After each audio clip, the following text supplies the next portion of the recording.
In the village of echoing spirits, the night held more than just darkness. It held secrets. Tall trees surrounded the village, their roots whispered to touch the spirit world, and the wind carried the voices of ancestors. The people here knew that the spirits walked among them, even if they couldn't see them. They lived in harmony with the land, but fear followed them like a shadow. They remembered the warnings passed down by their elders. Never anger the spirits, for they will make their cries known, the old ones always said. And those cries, they had begun again. Lerato stood at the edge of the village, her mind in turmoil. The sounds of the night did nothing to calm her restlessness. Her father, the great elder, had asked her to take a place beside him, but she wasn't ready. Why must we keep the old ways? The world is changing. We must change too, she thought, staring into the night. Her father wanted her to follow the ancient customs, but she didn't see the need. She respected their history, but her mind was set. The old ways felt like chains, holding them back. Why must we be slaves to fear? She often asked, though no one dared to answer. Only her brother Mosey understood the tension between them. He was older, and he believed in the old ways. More than that, he feared them. Mosey believed their survival depended on tradition. Do you not hear the cries, Lerato? The spirits are restless, he warned her one evening, his voice low, tense. Lerato scoffed. The cries are just the wind, Mosey, the same wind that brings change. Our crops are failing because the land is tired, not because of spirits. But Mosey was stubborn. You do not understand. The spirits are angry. You must not ignore them. It's your refusal to listen that will bring us misfortune. The bond between them strained as she pushed further away from the customs he held so dear. Mosey's concern for her deepened, but he couldn't change her mind, and so he remained silent, carrying the weight of their ancestors' laws on his shoulders. Nokwanda, the village's oldest and wisest elder, was the keeper of the old ways. She had seen many seasons pass and had always guided the village with the strength of the spirits. The villagers feared her not out of malice, but because of the power she carried in her bones. When she spoke, her voice was law. But even she could not change the winds of doubt swirling in Lerato's heart. The spirits are restless, and the cries grow louder, Nokwanda warned one day, her eyes scanning the horizon. If you do not heed the call of the ancestors, their anger will fall upon you. You have been warned. Lerato shook her head. I do not fear what I cannot see, Nokwanda. I see only the land, the people, the hunger. We must face the living, not the dead.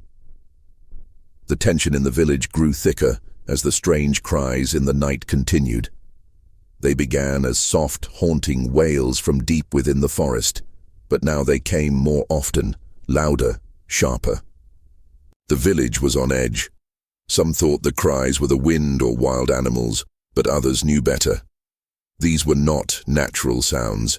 They were the voices of spirits, lost and seeking. He who ignores the cries of midnight invites misfortune, the elders repeated in whispers. The village was divided. On one side stood those who followed Nokwanda's warnings, preparing offerings to appease the spirits. On the other side, people like Lerato began questioning the need for rituals. This is superstition, she said, her voice clear. Our problems are real, not made by spirits. But as the crops withered and the cattle grew sick, even the doubters began to feel the weight of fear. Was it superstition, or was there truth in the old stories? Mosey stood in the center of the village, his face set in worry. Lerato, listen to me. The spirits will not be ignored. You must stop this defiance before it's too late. But Lerato was not afraid. I will not bend to fear, Mosey. If the spirits are angry, it is because we have let ourselves be bound by their chains. The village buzzed with whispers.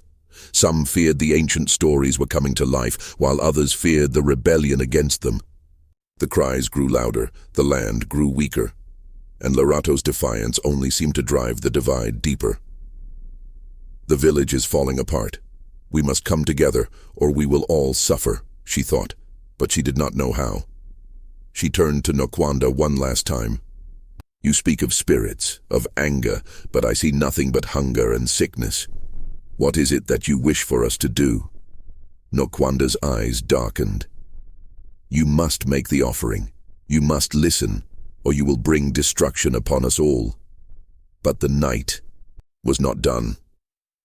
The cries continued, and the land seemed to reject the village.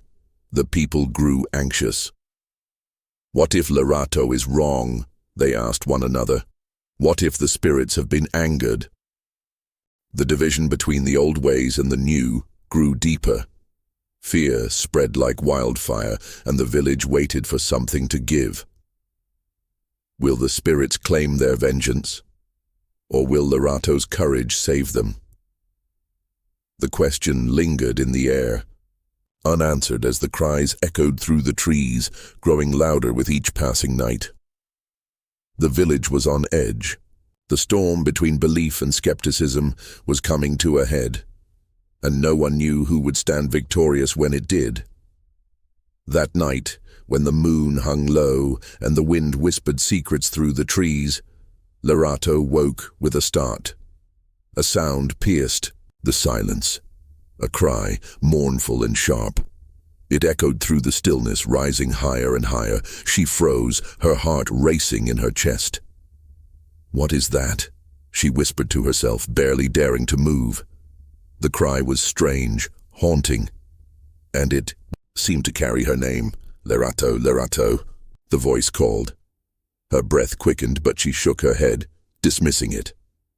It's just an animal, she told herself. It's just the wind.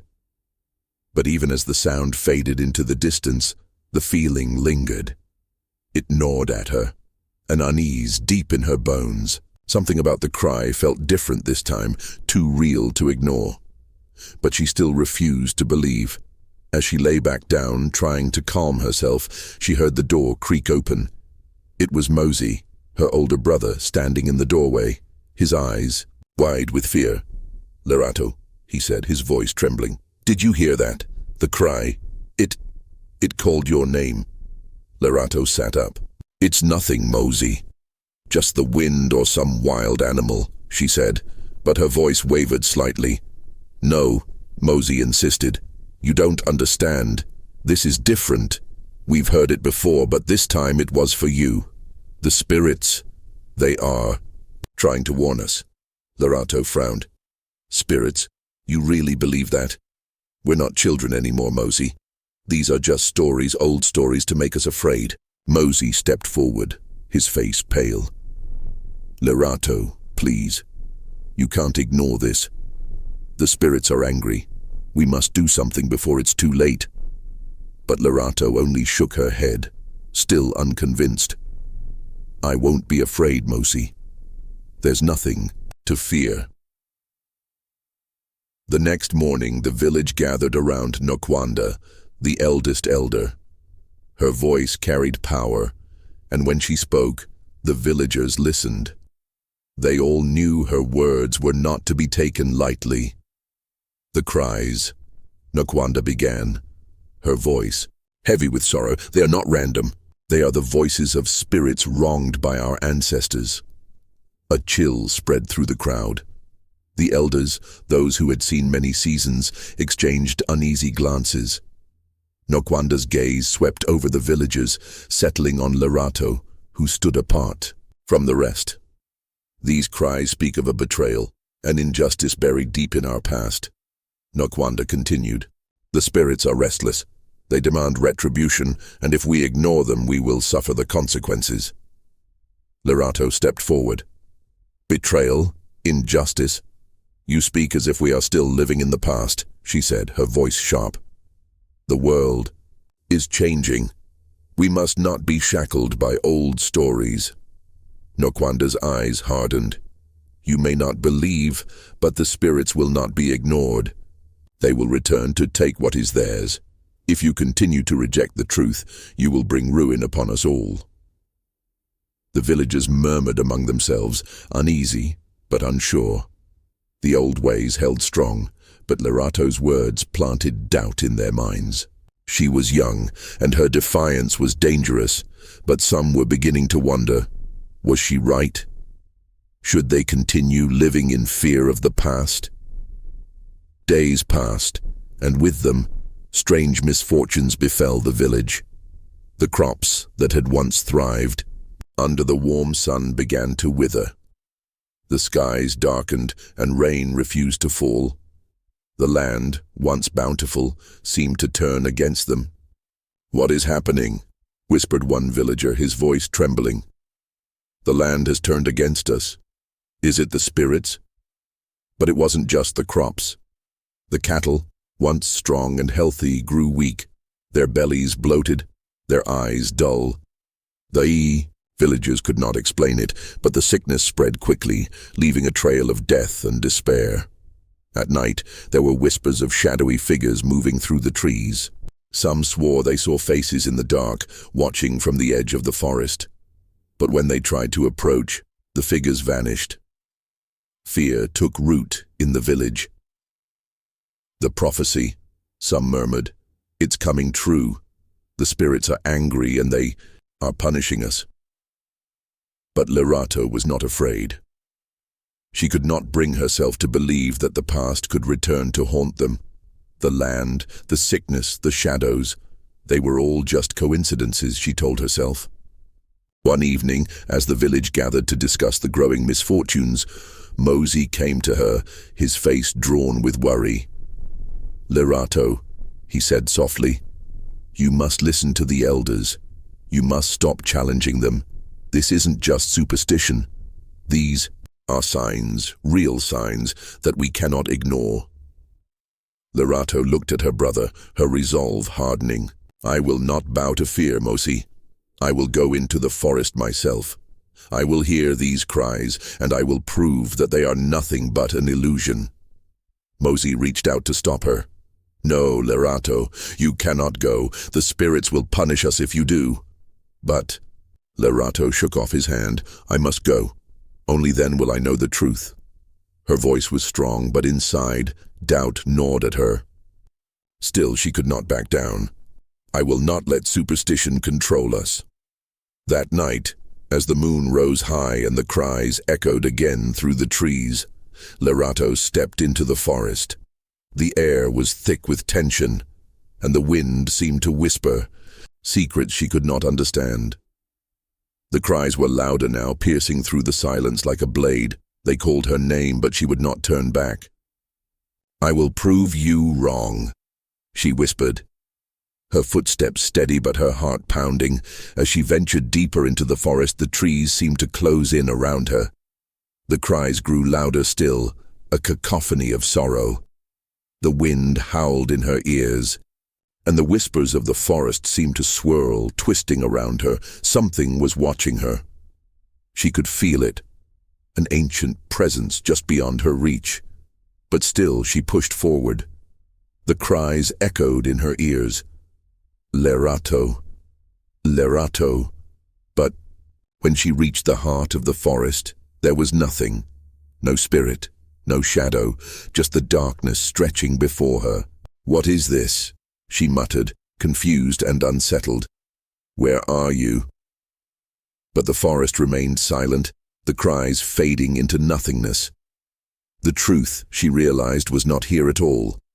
Something else, something darker, was at play. But what? She turned to leave, the forest seeming to whisper behind her, as if to say, "You cannot escape." And so, the mystery of the cries remained unresolved. But Lerato knew deep in her heart that something had changed. The village was not just facing misfortune. It was facing something ancient and powerful, something that could not be ignored. That night. The moonlight poured through the trees like silver water, casting long, twisting shadows on the earth. Lerato stood at the edge of the forest, her heart pounding in her chest. She could feel the weight of the village's fear on her shoulders, but she was determined to prove them wrong. "I will prove it's just a trick," she whispered to herself. "Just an animal or the wind." She took a deep breath and stepped forward into the unknown. As she walked deeper into the forest, the cries came again, louder, more urgent. "Lerato! Lerato!" The voice seemed to follow her, surrounding her, echoing from every tree, every branch. The air grew thicker with each step, and Lerato could feel something ancient watching her. The forest whispered around her, strange sounds, a language she didn't understand. The wind stirred the leaves, and every crack of a branch felt like a warning. Still, she pressed on, unable to stop, her curiosity pulling her forward. The cries became a chorus now, not one voice but many, and with each step, Lerato felt herself being drawn deeper into the mystery of it all. "What is this? What do you want from me?" she muttered under her breath. But the forest offered no answer. Finally, she came to a clearing. The ground was uneven, covered with moss and hidden stones. As she stepped forward, her foot struck something hard. Looking down, she saw the faint outline of a stone marker. She bent down, brushing away the moss, and uncovered more stones, weathered, cracked and arranged in a circle. A cold chill ran down her spine. "What is this place?" she whispered. The cries were louder now, almost deafening. Suddenly the air turned icy. A mist began to swirl around her, thick and strange. From the mist, a figure emerged, pale, translucent. But it was a woman. Her eyes glowed with a sorrowful light, and her presence felt as heavy as 1,000 years. "Lerato," the spirit called in a voice that sent a shiver through Lerato's bones. "You have come." Lerato stood frozen, her eyes wide. "Who are you?" The spirit's eyes were filled with both pain and fury. "I am the one who was wronged, the one who was betrayed. And now you stand at the place where the wrong was done." The cries, now clearer than ever, came from the spirit. They were her cries, the cries of a soul that had never found peace. "I was cast aside. My name was destroyed. But now the truth must be known." Lerato's throat went dry. "What happened? What truth?" The spirit's voice trembled with ancient sorrow. "I was once a great leader. My family was powerful, respected. But the elders, they betrayed me. My own kin stole the sacred treasures of our people. They blamed me, though I was innocent, and because of their lies, I died alone, with my name forever tarnished." Lerato stepped back, the weight of her words sinking in. You were betrayed?" The spirit nodded, her face filled with grief. "Yes, the thief was from my own family, but instead of seeking the truth, the elders cast me out. They sealed my fate, and now my spirit cannot rest. I have waited for centuries, and now you must help me. You must bring justice." Lerato's heart raced. "But I don't understand. What does this have to do with me?" The spirit's eyes glowed even brighter. "Your bloodline is tied to mine. Your great-grandfather was one of those who took the treasures. The wrongs of your ancestors have followed you, and now it is your turn to right them."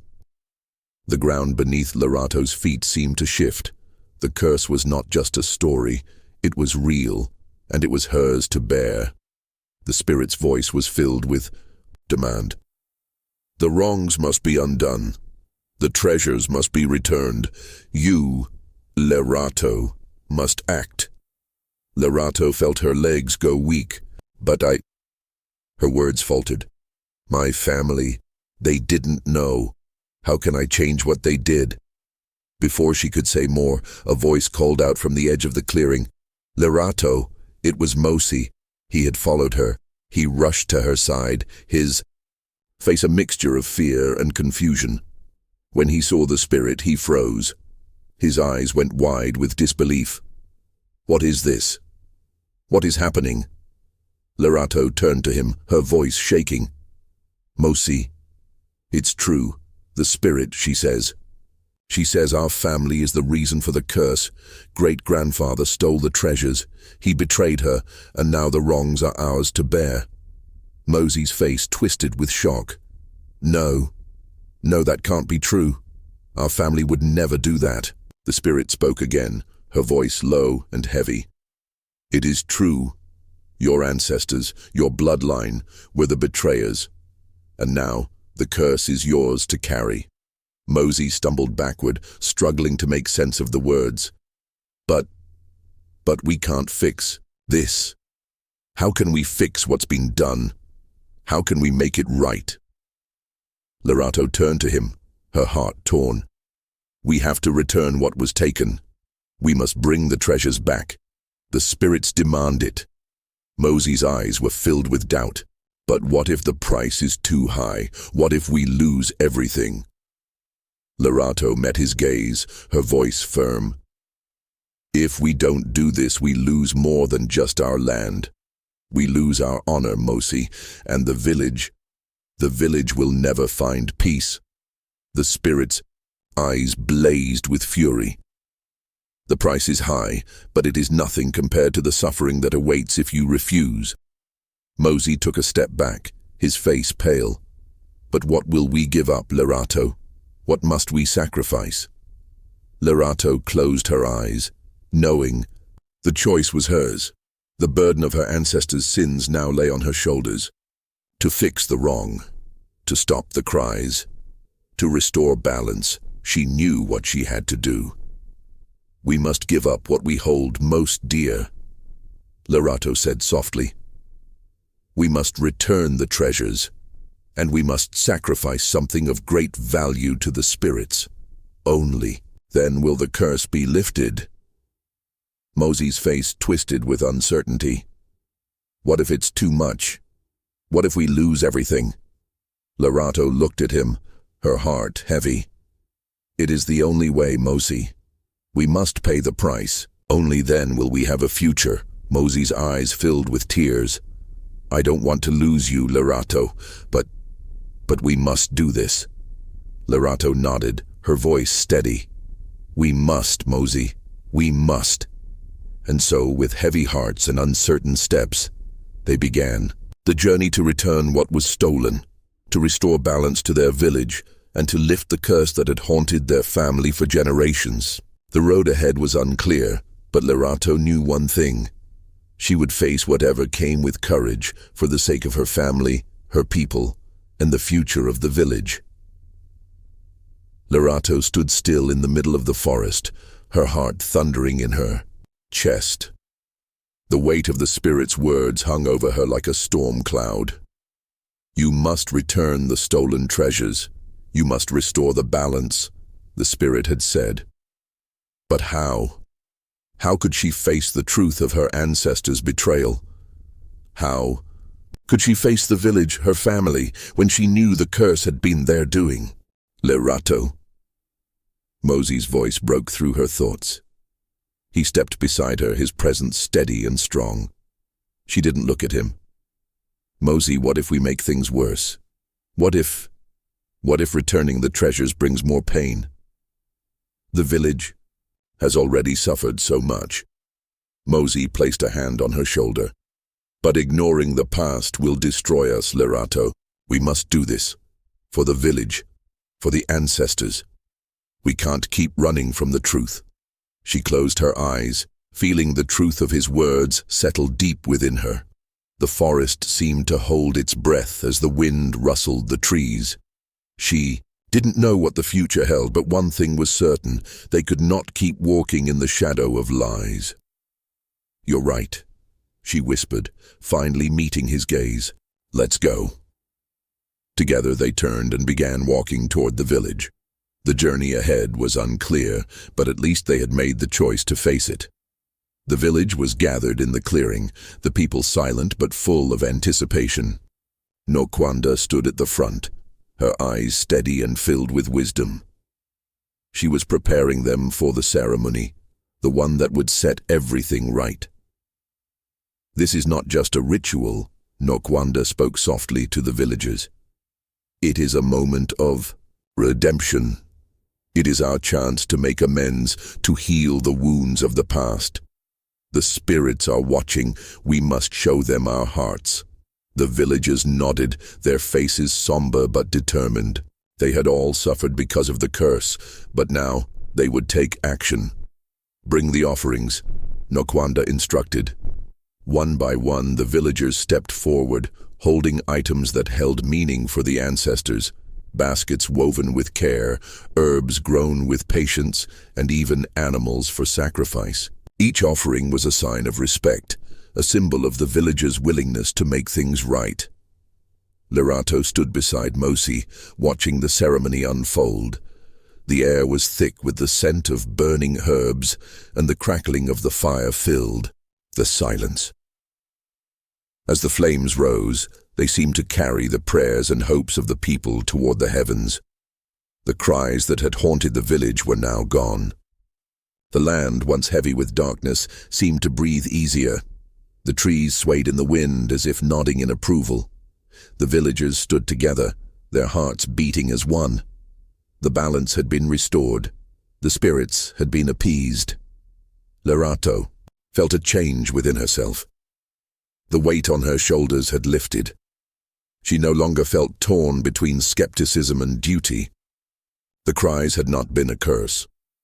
They had been a call to listen, to remember, and to act. "Mosi," she whispered, her voice calm. "The cries, they weren't to punish us. They were to guide us, to show us the way back." Mosi nodded, his expression softened. "You've always known the right path, Lerato, even when you were unsure." She smiled, her heart full. "Maybe. But now I know that we must listen to both the past and the future." Together, they stood among the villagers, who were now filled with peace. They had done what they needed to do. The past had been faced, and the future was waiting. Nokwanda stepped forward, gathering the villagers around the fire. Her voice was strong, but it held the gentleness of wisdom. "Remember this," she said, her eyes meeting each villager's gaze. "Tradition and progress are not enemies. They are the same thing. Our past shapes our future, and we must honor it, not fear it. The spirits have shown us the way." The villagers nodded, understanding now. The old ways were not burdens, they were the foundation. The cries, the suffering, had been a reminder that without respect for the past, there could be no future. "We will rebuild," Nokwanda continued, her voice steady. "But we will do so with the wisdom of our ancestors guiding us. This is our legacy. This is the way forward." As the ceremony ended, the villagers gathered around, feeling the transformation in the air. The crops, once weak and dry, began to show signs of life. The cattle grew strong again, and the land seemed to breathe with new energy. The darkness had lifted, and the village had healed. Lerato stood with Mosi, looking out over the village. It was no longer the same place it had been. The fear was gone. The people had come together, and with their unity, they had restored the balance. "You did it," Mosi said, his voice filled with pride. Lerato smiled. "We did it. The past is not something to run from.